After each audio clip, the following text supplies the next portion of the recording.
In this video, I'm going to show you how to find servers on Discord mobile. So if you notice through the app, you need an invite link to join a server, and there's no other way around this.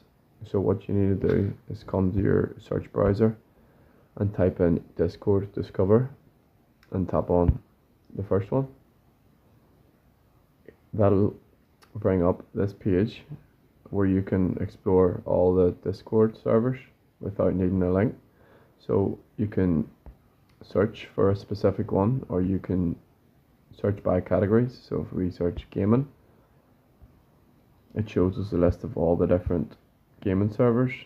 So you simply tap on whatever one you're interested in, and then you'll see at the bottom it says join server. So you tap it,